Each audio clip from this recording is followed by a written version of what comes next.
I think it's good. It's good. It's not one of my faves, but Yeah. Yeah. so salute to your birthday because I wasn't here that day. And I just realized that we were muted on YouTube because it's my first time using that. So, hi YouTube. For all the people watching on YouTube, you just watched me do this for a little while and didn't see nothing. That's hilarious. Welcome to Knocking Fat for the Shot. It's episode 10. We're talking about our favorite outfitters and drinking Elijah Craig for my birthday. That's pretty much all you missed. And then I said it really, professionally after that. So, anyway, Elijah Craig. I really like this toasted. It's solid. It's good. I don't know. You're the flavor guy. I don't know. This always has a kind of floral palate for me. The Elijah Craig's, but that toasted brings in a lot of oak. Yeah, I can taste that, the oak, but the other flavors I can't. I don't know. I think the toasted brings it really smooth into it. That and the fact that it's probably only 94. See, this is one of the higher ones for you. I mean, 94, but that's not bad. We got you creeping up there. No, it's a good drink. Yeah, it's pretty solid. I'm a big fan. You remember the first bottle we got of this? I thought that one tasted a lot, or had a lot of more of kind of like a toasted marshmallow taste to it. Toasted marshmallow taste, really? Yeah, this one I'm not getting as much of that. Huh.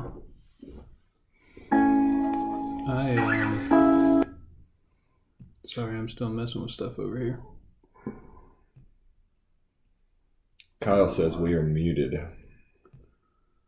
Thanks, Kyle. We'll see if we can fix that. There's no sound. You said you could read that. I told you I could. No sound. Is that because this isn't plugged into anything? Oh, shit. Yeah. That's probably a little better. IT fixed it, I hope. That's probably, IT fixed it. That's probably a little better. But there's no sound on TikTok.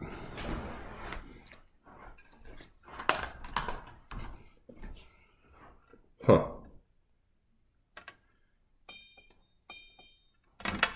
Can you hear it now? Still no sound?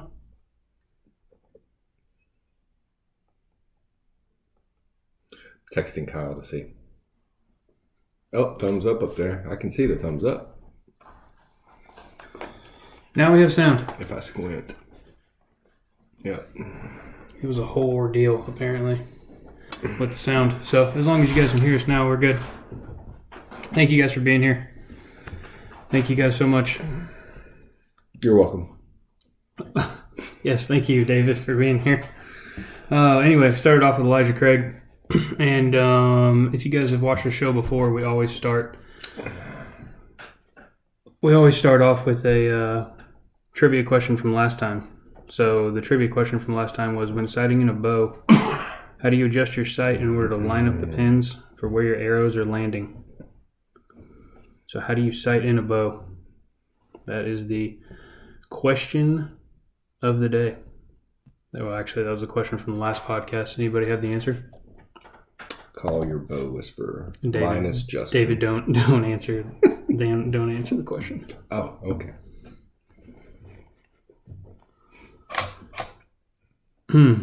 Again, I can't read it up there, so if they're answering you, I can't see it.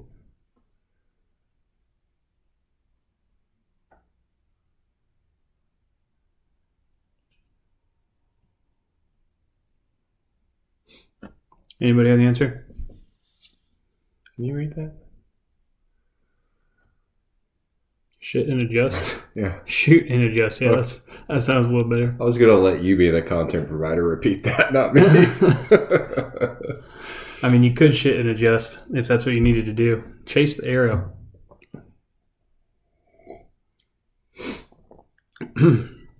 Kyle, you're damn right. You have no clue. That's why I do it for you. Maybe if you shot your bow more, you'd be able to do it yourself.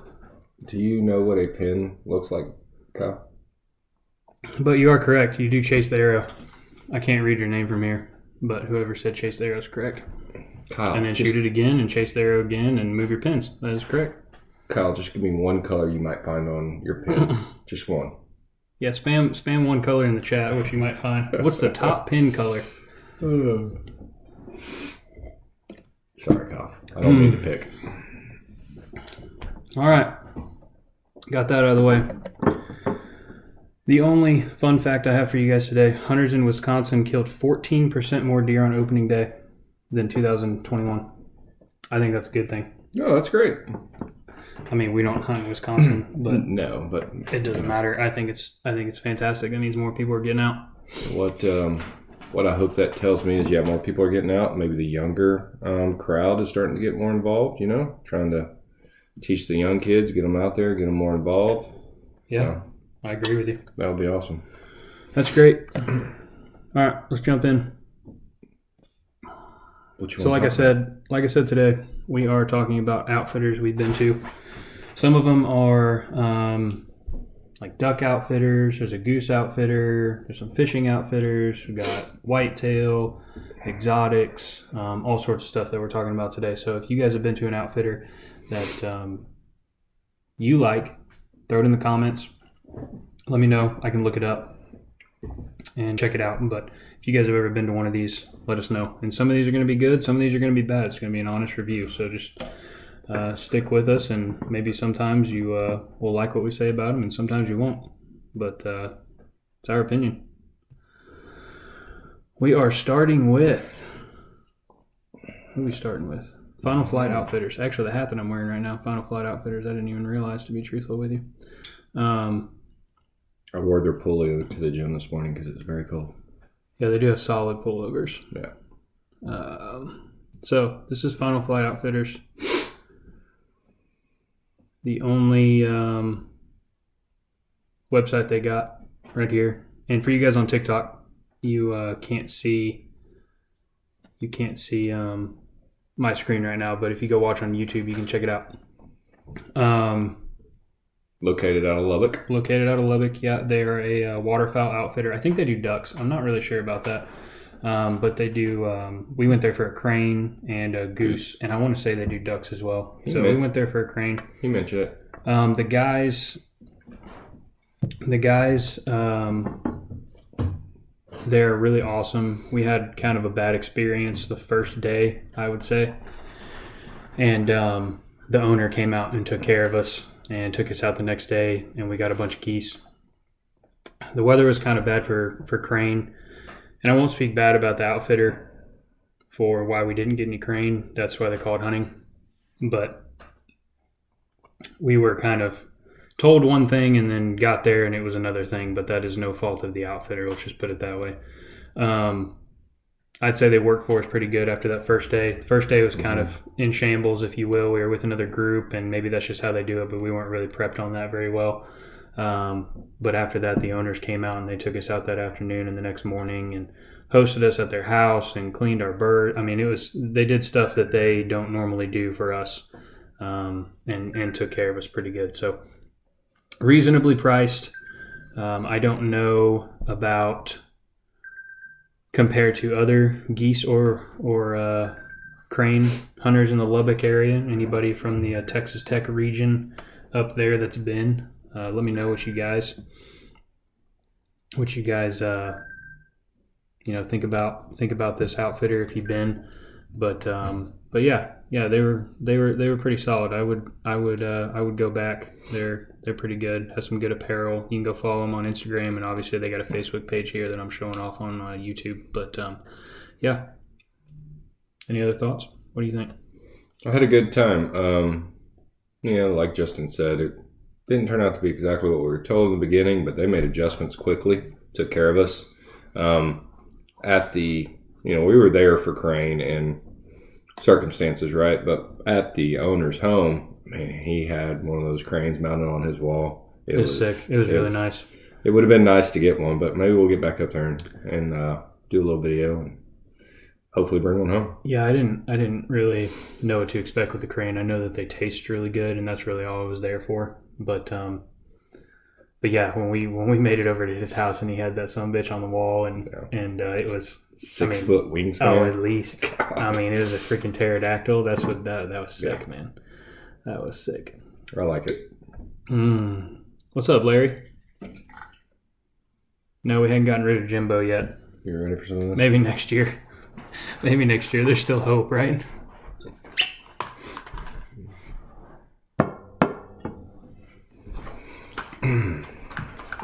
All right, who you want to talk about? All right, next one. Keep it with birds, or? Yeah, let's go Central Flyway. Let me pull it up here on the on YouTube so people can see Central Flyaway Outfitters.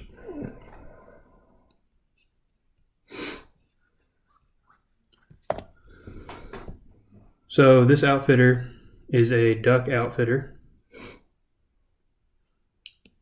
They do. Is it just duck? I don't know. They do quite a bit more, but we went for duck.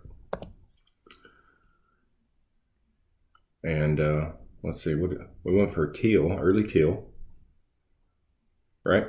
I was there for early teal, and that was a blast. They do it upright. That place is kind of cool. They got a whole outfit on like a big old house on stilts. So the bottom level, because they're in the swamps, so the bottom level is yeah. Sorry, we're outside of Beaumont. Kind of. Is that where it is? Yeah, that general area down Winnie. there. Winnie. Yeah. Anybody familiar with Winnie? Which is on the coast. I mean, when you drive into the property they hunt, the left-hand side is the ocean, and then you turn into the marsh. So, yeah, they got I can't remember what they call that, but they've got this tank converted into just a overland vehicle that takes you through the marsh, through the water. It floats. It's a pretty awesome deal. Yeah, what do they call that thing? I forget what they call it. It's like a... If JC's watching, he knows what it's called. Yeah, what no, JC's mad at you. He's not watching today. That's true. That's true. Man, I wish is it a T-Rex? No, they didn't call it a T-Rex. I can't remember. It was sick though, but yeah, you're right. It was like a John boat converted with freaking tank wheels on it. That's what it looked like. Yeah. But it was as big as that a was tank. nasty. So anyway, yeah, they're down in Winnie. They do it upright. It's a pretty cool little joint there. It's like a 3-story building that they hang out at, and they got gator there too, and you can do some fishing. We tried fishing, didn't really have any luck, or at least I tried fishing, didn't have any luck. I don't know, there are fish there, but maybe it just was the wrong time of season. I can't really speak about that. But yeah, the ducks were awesome. They got it set up right with blinds like buried in the ground. Yeah. That was my first experience ever going to an outfitter and duck hunting, so I was kind of blown away and starstruck. Mine too, because all my duck hunting had been self-taught out the parents' back porch on the lake, and up in creek bottoms with buddies. So it was a lot of fun. I'll say the guide and dog trainer was quite humorous as well. So he'll provide quite a bit of entertainment for you. What was his name? Oh, you would ask me that. I want to say it started with a C. What was the dog's name? Fucking dog. Yeah, right. That was the dog's name. Man, what is his name? Because I saw a funny TikTok and I sent it to JC and said, "Hey, you need to tell old boy that I used his name." Man. Oh, it's been so long. It's like a C. Is it Chase or no, it's a long, Chandler? Chandler. Yeah, is it's not the dog's name. Chandler is the guide's name. Yeah. I can see the dog standing right in front of me. He's a yellow lab. Mm-hmm. God. Anyway, it doesn't matter. It was entertaining. Yeah. This place is pretty fun, though. If you guys are looking for a duck hunt getaway, they take care of you down there. We did a little dove hunting, too. But that's all going to depend on what time of the year it is, right? So, yeah. I did get a chance to go back for big ducks later in the year, and some of the guys went fishing, and they actually did pull in some reds, so they did pretty good. Oh, really? Yeah. That's good. That's good. Yeah. Cool. I like it. All right, what's next? I mean, I think we got enough in us to talk about the piece de resistance, don't you think? Enough in this as in bourbon? Yeah.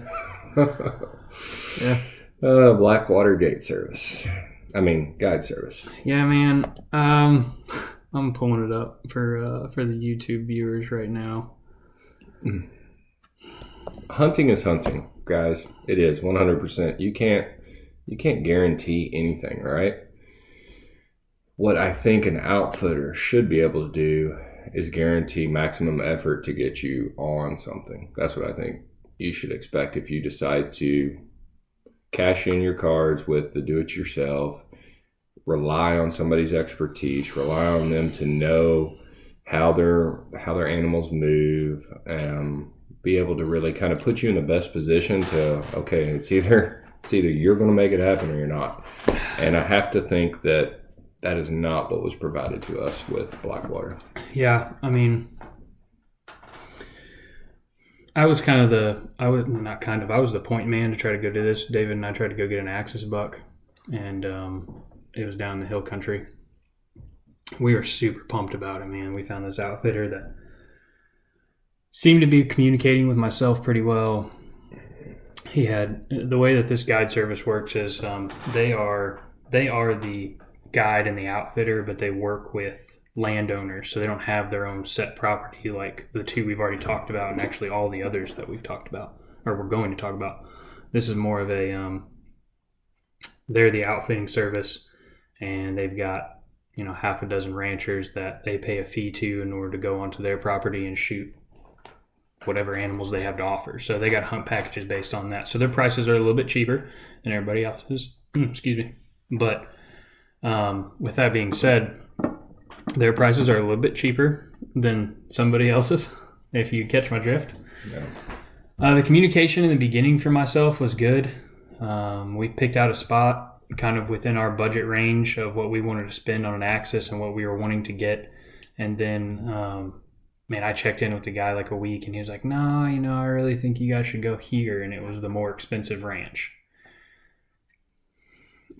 Part of me wants to believe that he was looking out for our best interest. And then part of me wants to believe that he was just trying to get more money out of me. I don't know. You can get into the circumstances with him if you want, but I think he was looking out for our interests. I hope so. Yeah. I hope so.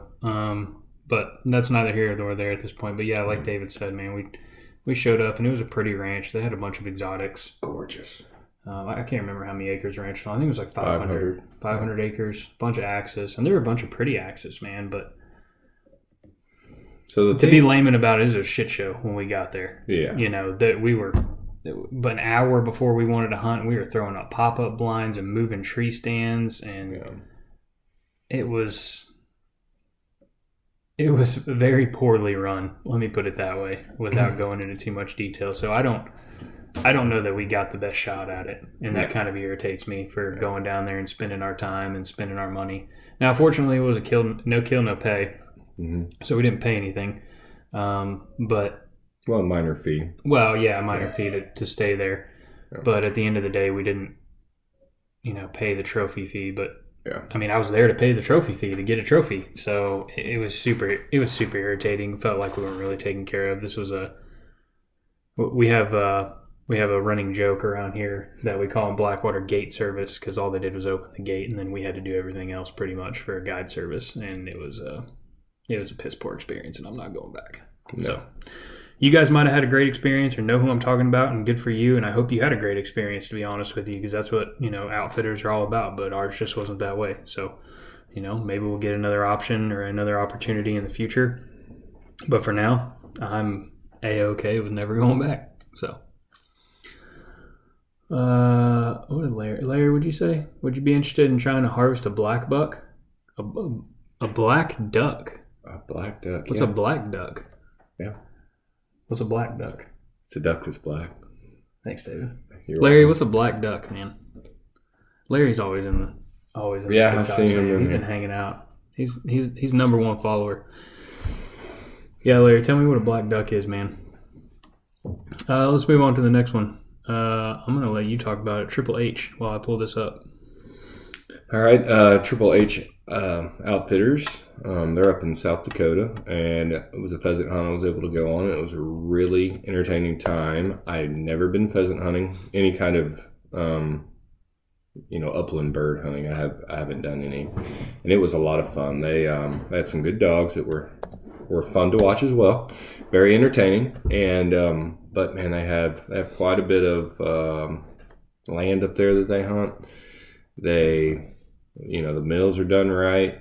The guides are communicative. They want to talk to you about it. They want to educate you. They want to have fun just as much as you do. So it was a really great experience. We ended up hitting the limit every day, and we had a large group of people. So I'm talking, it's 3 birds per person a day. We're talking quite the number.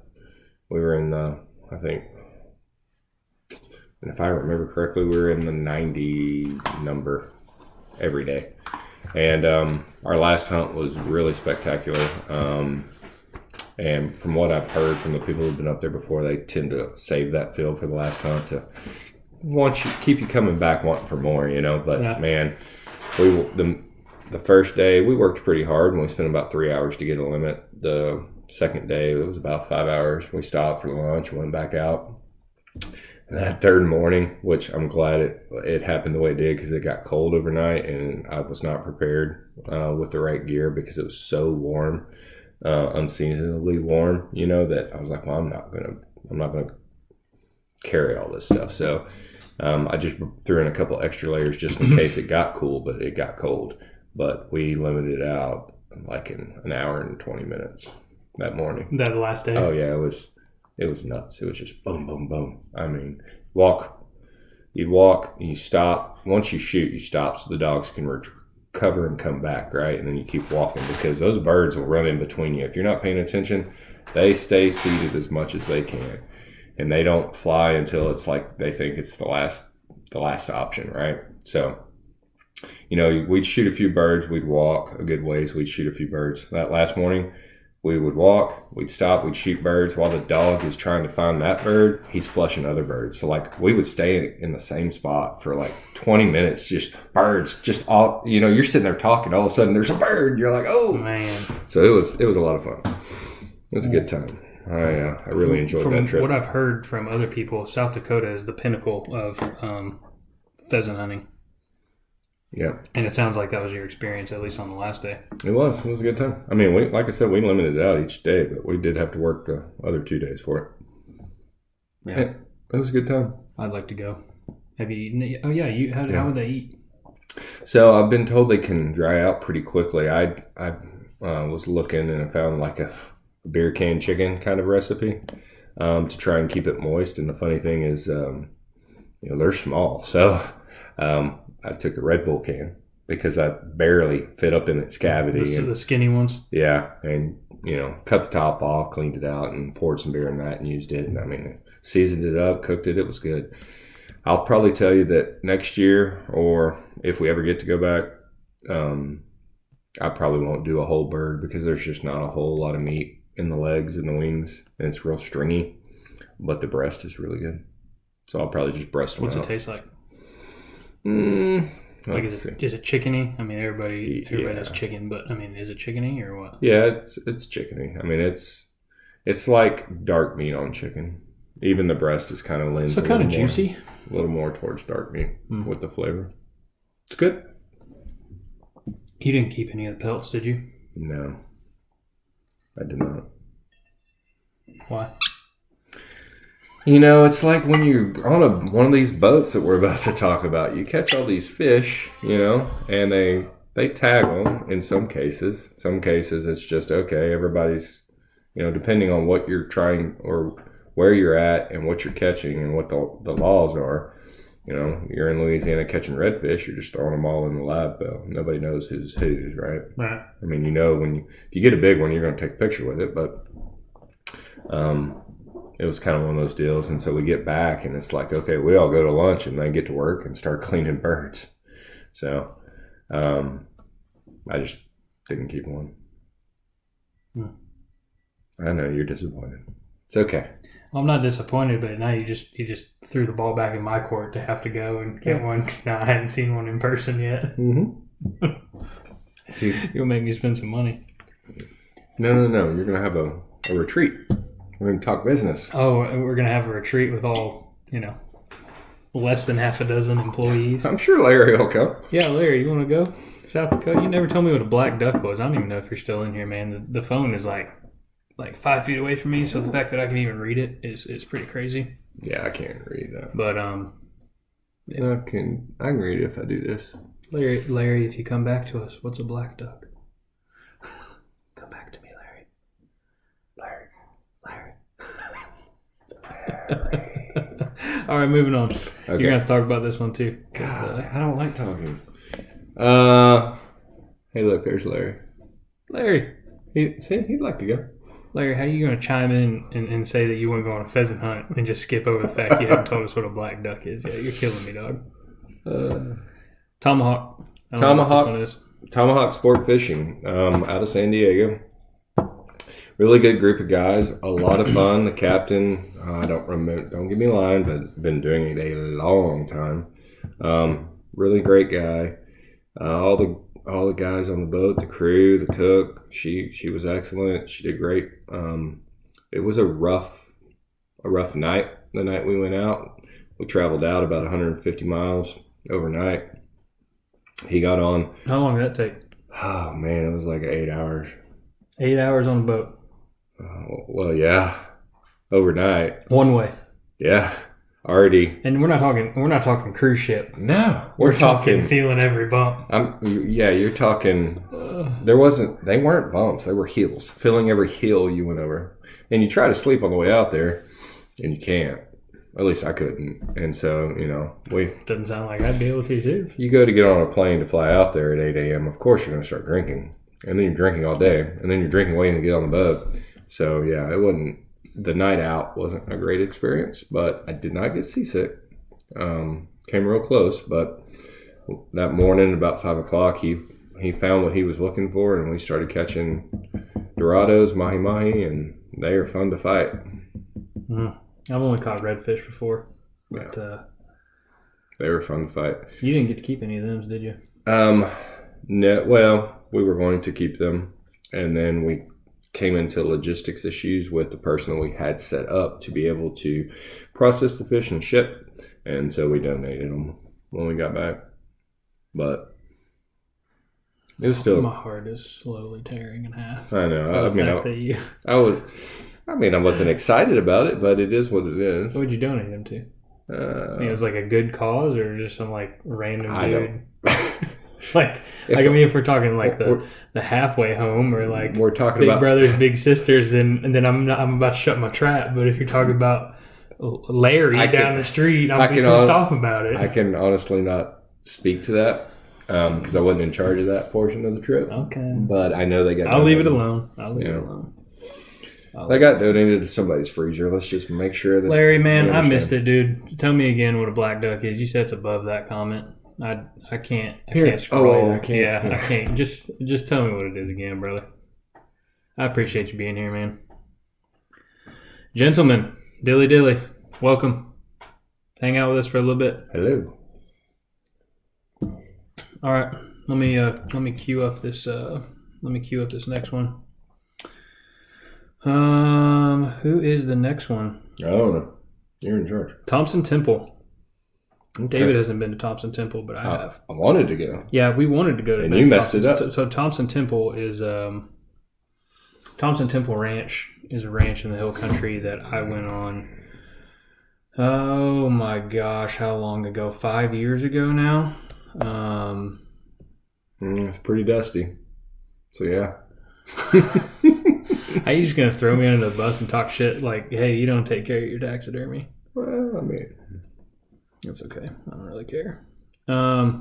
Especially not for that one. Might be the look you're going for. That's just a Euro. So, Thompson Temple Ranch. The guy was really nice. He's an outfitter in the hill country, and he does. Man, I don't know what all he does, to be 100% honest with you. I thought he had a ton of exotics. I thought he did too, but it's been a hot minute. and I know he's got sheep and odd. Oh boy, he's got sheep, discount rams and sheep. There's one behind you that you can't see, and then there's one over here that you can't see, a doll sheep. And it was fun, man. I didn't know what to expect. My best man at my wedding actually took me there as a gift, and we went out and he bought me the animals that are now on my wall for a fee. It was super cheap, man. I want to say that I shot a black Hawaiian full curl and the doll sheep behind me full curl for like $1,200. It was cheap. Like, that's both of them for like $1,200. That's why I wanted to go.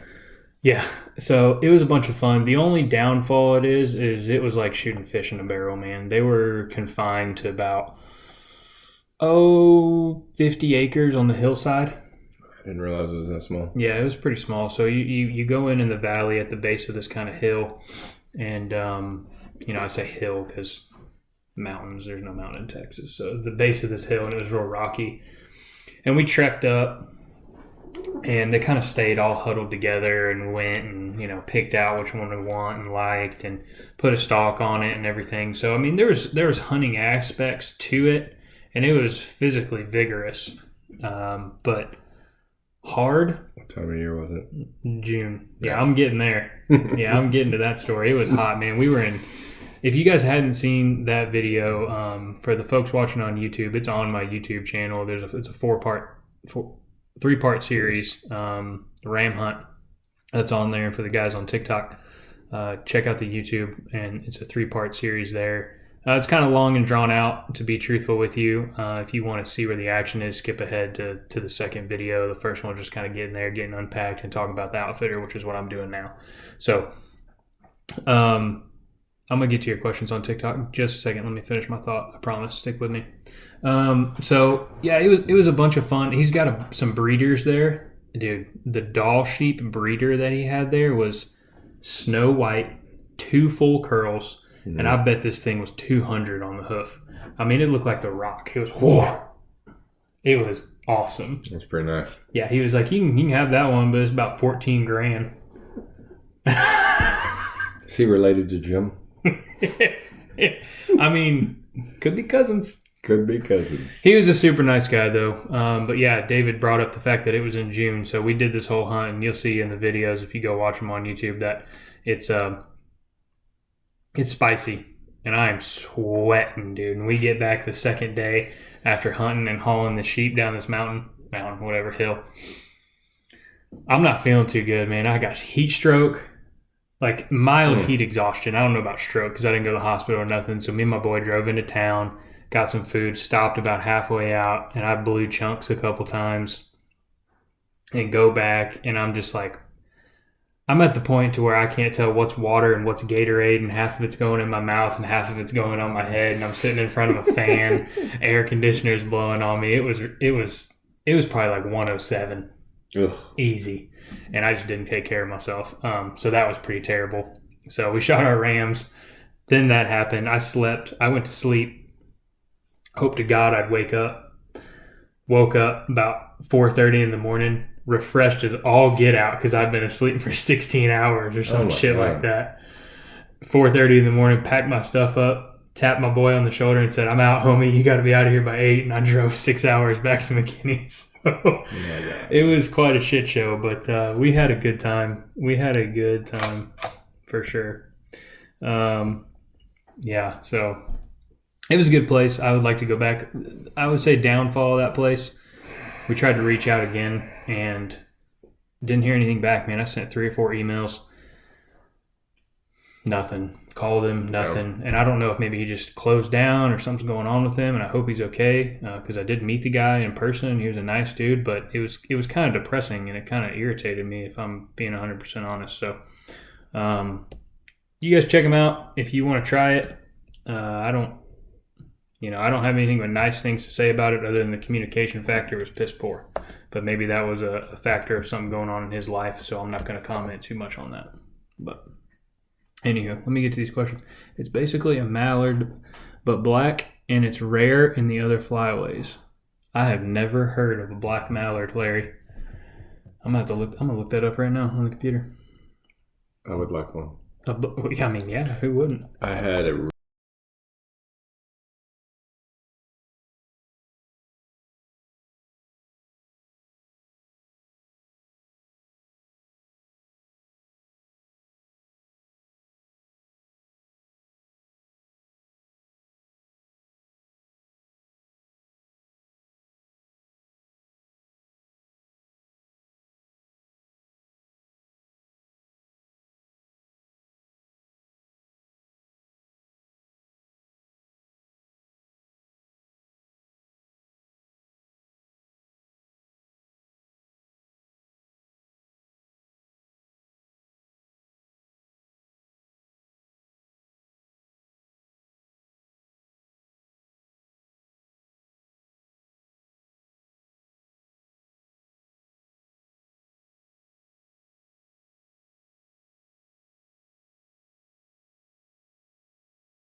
LJ Blessings. LJ Blessings. Man, I hope I wasn't just muted the whole time. I'm going to be so pissed. Oh, wow. Because I just looked down and it said it was muted, so I'm going to have to rewatch that. That really irritates me. But it wasn't like that before because I checked. Anyway, LJ Blessings Ranch. Worried about all this stuff. Hey, versus the mute button. This is a trial run. Oh, okay. I got call-in coming tomorrow and it needs to run smoothly. Hmm. Yeah. Anyway, I'll tell you about that in a minute. But make sure Colin gets us into some ducks here soon. We're going to talk about it. All right. But, yeah, LJ Blessings Ranch. I've been fortunate enough to be a part of that for the last 5 years. And dang, has it been that long? Yeah, buddy. Just with me. That's my point. Yeah, just with me. So, yeah, I don't have any. I don't even have anything bad to say about it, and I'm not trying to search for something bad. But I guess the only bad thing I have to say about it is the fact that I don't have any other whitetail outfitter to compare it to. So, when we go to this place, it is top notch. It is completely taken care of, full meals, place to stay. The whitetail are amazing. Jim does a great job. I mean, if you're wanting to go out and get a trophy whitetail or just go out and have a good time, this is the place to go, hands down. So here's my complaint. Oh boy, you're gonna piss Jim off right here. No, I'm not. My complaint is the man has so many deer that I can't afford. I mean, it's like, how do I describe this? This is like, okay, we're going to go out to dinner. Do we want to go get Chipotle? No, I don't want Chipotle. That's too easy. That's something we don't need. Do I want to go over to Chili's, right? The good old Chili's? No. Do we want to go to Saltgrass? No. Do we want to go to Ruth Chris Steakhouse? I mean, you virtually could get any deer you want. He's got it. If you want that class. Typical, non-typical. Yeah. Chocolate, I mean. Yeah. He makes it hard for the gentlemen that don't have the money, and that's me. Yeah. So, thanks, Jim, for making it hard. Yeah, but I've enjoyed every year. Dude, at the end of the day, though, this outfitter is the best. I mean, it's the best place we go all year long. No question. Always feel taken care of, and I've never left there unsatisfied. So, if you're looking to go have a really great time, hunt deer, and make a few friends, you go to Jim Falkrod's, because we get Christmas cards every year. His wife is amazing. His staff is handwritten great. Christmas cards. Yeah. Every time you come in, they're asking about the kids. They know the person. They don't just know that you're there to hunt and write them a check and move on. So it's a pretty amazing establishment. I've he said 5 years. I have to think. You got to be pushing 20. Well, it's getting real close. I think it's been like 17 years. So he's a great guy, and he'll do everything he can to take care of you. So definitely check him out. Larry, you just asked if Jimbo is affordable. The Jimbo that coaches for Texas A&M behind me is not. His salary is ridiculous for the amount of 5 and 7 bullshit that I'm putting up with this year. But the Jimbo that we just talked about at LJ Blessings Ranch, so 155 class deer, $5,000. 205 class deer, $11,250. And you can fill in the blanks in between there. And if you want some more info on it, shoot me a message on Instagram like you have before. So I'd like to talk to that because I'm watching a few TikToks here lately myself, bored, and I'm seeing some places advertise, right? You want to go get this 200-inch deer at blah, blah, blah, blah, blah, $14,900 or whatever it is. I mean, Jim's prices are very competitive. And again, it's the experience you're going to get from him. In my opinion, I don't think it matches. I've talked to some guys who've done some outfitting for other whitetail pretty mainstream whitetail outfitters here in the northern central area. And, like, yeah, it was a good time, we shot a nice deer and we ate and we drank, but none of them remember anybody's name. So, what do you mean none of them remember? I mean, they don't remember the guy's name. They don't remember the owner's name. I mean, there wasn't a whole lot of interaction past, let's take you out and get your deer, and then let's, get you fed. So, really? Yeah. I have to think that, again, if you want to have a really good time, shoot a really nice deer, and have a friend, call up Jim. Yeah, 100%. Too easy there. Blacktail, very tough to find. Very nocturnal animal. And I didn't know they were nocturnal. Mm-hmm. Jumpy. Another one that I'd like to go after and try is that Coues deer. I know I'd like to go with the Coues deer. If you guys just joined us on TikTok or on YouTube, we're at the end of our deal here, and we already talked about all the outfitters, so we're going to hang out for another 10 or 15 maybe and have another drink and answer any questions you got. So let it fly. We'll do a Q&A, get you guys in here and see what we can do. But I'll let David finish his thought. Coues deer. Yeah, I would have to agree with Coues deer. It'd be different. Mm-hmm. I mean, sure. Obviously, it's not, I guess when you look at a trophy, it's not the size. I think it's more about the ability to actually harvest that deer. Because everything I've watched, I mean, they're like the blacktail. They're very difficult. Yeah. Very difficult to track, very difficult to get on. So, yeah. I'd really like to go for a caribou. Yeah. I mean, there's a lot that I'd like to go for, right? But if we're talking that kind of hard, elusive, I mean, you got to go up. Alaska, Canada, the Yukon. Yeah. And to hunt it with a bow, man, I mean, those caribou they're moving. I mean, they travel hundreds of miles on a 3-day basis, Yeah, you're not getting the opportunity where they stop and give you that broadside shot. No. Yeah. You're waiting on them to stop trotting long enough and take a shit so you can let the arrow fly at about 70 yards. Yeah. Old Jimbo's done a few of those, and he's told us some stories. So yeah. He's got 2 nice trophies on his wall. That would be amazing. Caribou, moose. They scare me a little bit. What do you mean? They're big, and they're aggressive. Have you not watched Meat Eater? Yeah, I've watched Meat Eater. I mean. How are you scared of a moose? I just can't get over it. It's big.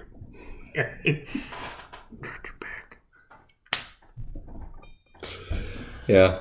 This is Justin. This is your captain speaking. If you look out your left window, we have a moose, and it's fucking huge. David, don't be too scared. Come on now. I need a parachute. Oh my goodness. Yeah, they're big. That's all I got. Oh my god. Yeah, they're big. I apologize. They're big. Mm-hmm. I'm most interested in hitting the elk, mule deer, because I haven't been able to hunt that. I'm really liking the idea of heading up for the blacktail. Mm-hmm. And try and build kind of a catalog, if you will, on my wall. A catalog. Yeah. I grew up as a meat hunter because every time I got to go, it was my mom was too mad. My dad would never shoot anything. He'd just go get drunk, and she wanted the meat, so I'd go. And so I always went. I shot the deer, and Dad got drunk, and that was our bonding experience. If you're wondering, that's David and I's bonding experience now. As we go hunting and I shoot the deer and David gets drunk. Screw you. Apple doesn't fall far from the tree. Shoot my deer. Asshole. So, I've always I love the meat, right? So that's what I do. And, I've shot a few nice, cull bucks, if you will, or if you're on public land and you shoot a nice public land trophy in the 130 range, right? I mean, they're generally not gigantic by any means, and I've never shoulder mounted a deer until the one you put on the screen the other night. for your birthday. That's my yeah. biggest deer. And now that I've got my whitetail shoulder mount, obviously if I come across free range a nicer deer than that, I'm going to shoot him and shoulder mount him if I have that opportunity. But at this point, I'd rather move to like a mule deer, all the other things. Yeah. I like doing mule deer. And, get that one trophy for each, because, I mean, that deer to me is, I say this, some people kind of turn off to it. Hopefully you don't. But when I look at that deer and when I knew that I wanted a North American whitetail deer on my wall, Bambi was my image, right? Oh, the deer that you shot? Yeah. Oh, yeah, 100%. Too easy. Bambi grows up. He's that gorgeous deer, I grew up watching that. I've watched it with my kids. And I was like, that's the look I want. I want that typical North American whitetail deer. And again, if I get lucky and something crazy comes out or, just a monster comes out, I'm gonna certainly take my opportunity. But if I'm searching again for something to put on the wall in a shoulder mount fashion, it's going to be the elk and it's going to be the mule deer and all the other things. See, I want to get a mule deer, but I'm scared of mule deer because they're big. They hear really well. No, I'm not scared of mule deer like that. I'm scared of mule deer because I've always been talking about how half the hunt is, putting it in the freezer and feeding your family, and that's the whole point, right? And I've heard, I don't have experience in this, but I have heard that mule deer are very sagey. Yeah. Like they're earthy, and I just don't. I get spoiled getting the whitetail that have been eaten, good and everything like that. They don't taste like anything, and it's like a medium rare steak when you hawk up the back straps and stuff. And I'm scared that you go for the mule deer and you get this awesome deer, and everything that I've seen in the industry is if you're going to shoot a mule deer, shoot a yearling little spike because the meat isn't tainted yet. But then again, if you're going for a mule deer and you're not like us who have whitetail in your backyard and it's okay to shoot does, I'm going for a mule deer. I'm going for a trophy because I don't know how many times I'm going to be able to get a mule deer. Yeah. And then I shoot this trophy and it's beautiful on my wall but tastes like shit in my belly. I don't know how excited I'm going to be, A lot of seasoning in a crock pot. I mean, I guess. That's what scares me about mule deer. I've heard the same, but I mean, everybody's palate's different and not everybody's culinary skills are the same. So, yeah. I have to think you'd make it taste pretty damn good. Thank you. But I don't know. I'd have to look up some recipes on that for sure. Yeah. For sure. What else? They taste good. Somebody thinks. Larry? They taste good, I think. I'm not sure. I'm going to try to be as nice as I can, Larry, because I don't really know you, but you've been hanging out on the channel for a while, and I appreciate it more than you know, man. And I'm bottom of my heart for real, because we're trying to grow a brand here and grow a community that has people like yourself that enjoy the conversation and really like the outdoors. So I want to thank you first and foremost. But by thanking you, I feel like I've opened myself up to say pretty much whatever the hell I want. And you saying they taste good, I think, doesn't help me worth a shit on whether or not I want to go shoot a mule deer. Oh boy! But thanks, man. I appreciate it. Yeah. I wonder about the blacktail. I wonder how they taste. Yeah, is cracker? I feel like I'm butchering the hell out of that. Get up there and take a look. Cackle? Oh, see, I was a dick. That's what it was, Larry. Larry. You're right. Thank you for putting me in my place. I appreciate that. You see what I have to put up? Are they sagey, in your opinion? Honestly? Yeah, I'd like to know about the blacktail, too. That would be interesting. Mr. Steve with Meat Eater thinks everything tastes amazing, which... Well, my man eats the liver and stuff, so... I don't know about y'all, but I don't eat the liver. We did have some heart. The heart was fine. I didn't have a problem with the heart. I think we needed to probably soak it a little longer. Yeah, well, I mean, we cut it. What are we doing Colin and I are going to have anything to drink tomorrow. Please. He's bringing a bottle. He's bringing a Texas bourbon, isn't he? I don't know what he's bringing. Colin, you and your Texas bourbons. I didn't mind the one we had when it was duck hunting. Yeah. Let me get back to the heart. Yes. We ate the heart out of a deer that was just shot and literally salt and peppered it and on the grill. So, I mean, it was as Tasty. primal as you could get. But I would agree. If I was going to do heart again, I'd probably like ceviche soak it and then cook it. I don't know. I would like to try it straight up ceviche and some lime juice. Okay. Just one. I mean, come on, dude. A little pico de gallo. The grill. Let's do it. It's all one out. Pico de grr. It's all one out. How many we got in the freezer? Dude, there's like 8 in the freezer. If he was to get busted right now by somebody, they open the freezer and they'll be like, they might be over different years. Why are there 8 hearts in your? Are these human baby hearts? What are these? Oh my god! Because they're itty bitty. I packaged them like together though, like 2 hearts to a package. Oh, of course. Who wouldn't? I went full Dexter on it. Save plastic. No, we do need to eat some of those because I haven't busted them open since we shot them last year. Yeah, I mean, we need to do that. I guess let's do some ceviche and have a podcast. Deal. What's going on here? What up to? Hold on a second. Oh, he broke it. I didn't break it. It done been broken.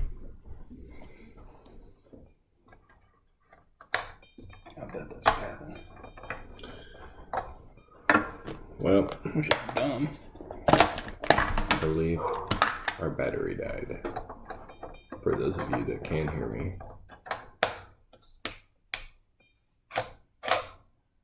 IT support has came in and we are back. Kind of. Maybe.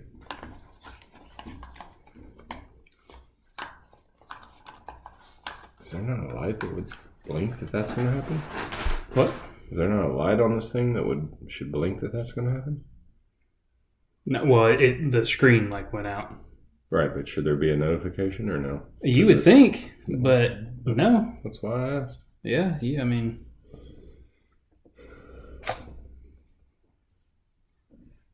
Let me get this a minute to do. I don't got a minute, man. You got minutes. You done got me half a bottle in. No, I got you a quarter bottle in because I've been drinking too.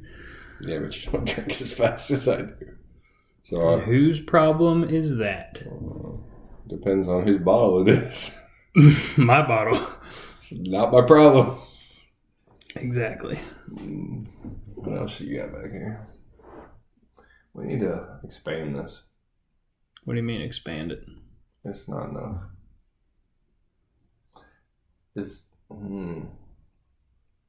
Oh, that's it right there. The blue tape on the Eagle Rare, that's our mix of Old Forester. A mix of whatever it was, yeah.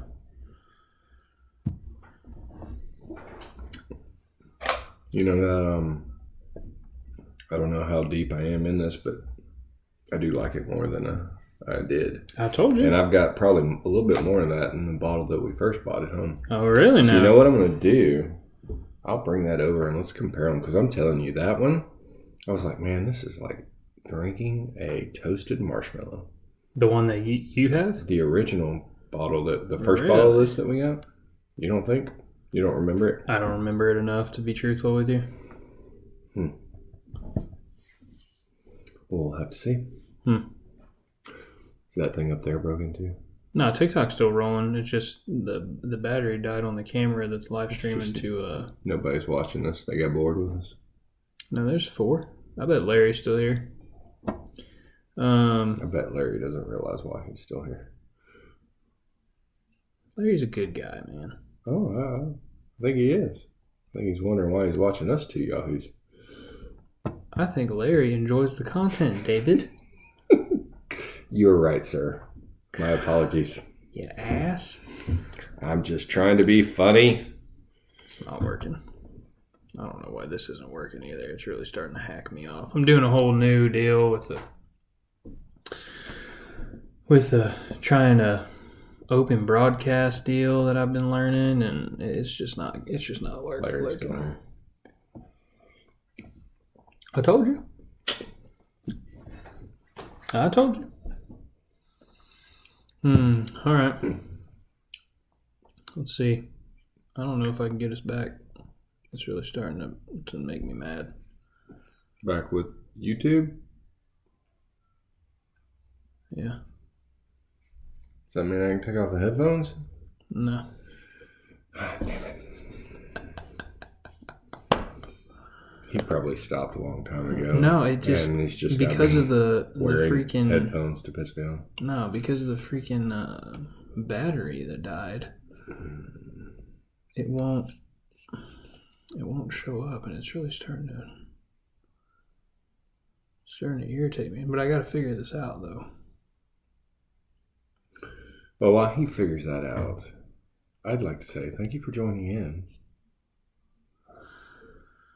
Yeah. I don't know that I'm going to be able to figure it out. Throw up in any comments any outfitters you guys have been at that worth checking into. We like to do all sorts of hunting. Great. We definitely like to draw the string more than anything. But we'll pick up a shotgun. He's trying to talk me into picking up a rifle. I haven't shot a deer with a rifle. I've shot one deer with a rifle over the last 2 decades. But I'm not opposed to it if it's the right situation. I'd honestly love to take the mule deer with a bow. I would. Mm-hmm. But if the scenario doesn't present itself in that manner, yeah, I'd like a 350, 400 yard shot with a rifle. That'd be awesome. What I don't really care to do is anything under 200 yards with a rifle, just because generally I can go on the scheduled meat hunt that we do and put enough meat in the freezer so that I'm feeding the family and I'm able to enjoy the meat all year long. So if I'm going to take anything else, I really want it with a string, a challenge. Not that it's in my mind as much giving the animal the opportunity, as far as to get away, but hone my craft and my skills. So yeah, I agree with you. This ain't gonna work for me, and it's really starting to irritate me, and I don't know why it's not working, and that's the most irritating part. Larry is a do-it-yourselfer. My gosh, Larry, I am definitely now wondering why we're not watching you. He says what is it? I've done all my hunts on a do-it-ourselves twice in Colorado. Mm-hmm. Just local state land. Man, Colorado's the state to do that in. Colorado's a DIY for sure. We've got a couple of friends. I got a friend that got really lucky this year. He went to Colorado he got a mule deer tag in Colorado this year, an elk tag in Colorado this year, and a whitetail tag in Idaho. A whitetail tag? I don't know that you probably told me about that, but I guess I didn't hear about that.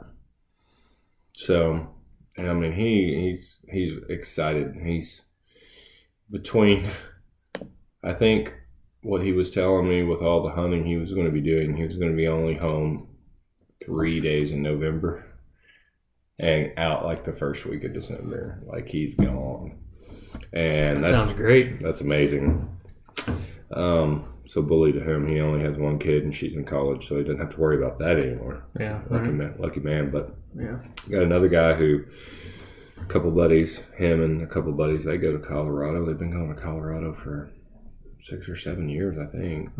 Something long, I know, like that. And it's public land and, over the counter tags. That's why I know it's only like $650 or $700 to do it. And anyways, it's a good time. I'd like to do that. Yes, please. Well, it's not gonna be next year because I already told you next year we're gonna go do it right. So, okay.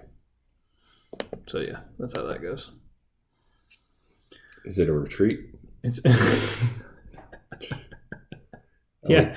it's a retreat. Are we going to be talking business strategy? Business strategy solutions. Perfect. Yeah. We'll be in touch, Larry. All right. Well, I reckon we're about done. Talked about some outfitters. I got to present the question. The question for next time, but I think I might just save it because this YouTube isn't working, and it's really pissing me off, and I don't know why. God, dude, is working all day today, and I'm doing the same shit, and it's not working. Give him the question. You always post the question on YouTube. I know, but I always post the question later. But anyway, well, I can't give it to him. No, I'm gonna wait till tomorrow because Colin's coming, and I don't want to give it now and then do another one. Like I'll give it tomorrow and then we'll do the question. So, Larry, thanks for being with us, man. You're awesome. Everybody else that came and joined with us, I appreciate every one of y'all. Every one of y'all is great. Thanks for hanging out with us. Hopefully you guys learned something about some outfitters that maybe you could try if you wanted to come down to Texas or South Dakota or California or something like that. That'd be great. Y'all go make sure you follow me on Instagram for all of the most recent posts and TikTok. Thank you so much. Do a subscribe on YouTube to make sure you don't miss out on any content. But until next time, which will be tomorrow, if you guys are still hanging out with us, sometime after dinner, I don't really know what time yet. I'm going to have a guest on here that does a bunch of duck hunting. He's a part of a bourbon club, and he's going to be a good time to hang out with. So join us tomorrow night for our next podcast, episode 11. We're going to be talking to a buddy of mine named Colin Nelson, and we're going to hang out and have a good time. So stay tuned. I'll give you the trivia question tomorrow, and make sure you just stay good and pour a drink tonight and on a Thursday, and be still. Don't suck. Thanks for being with us.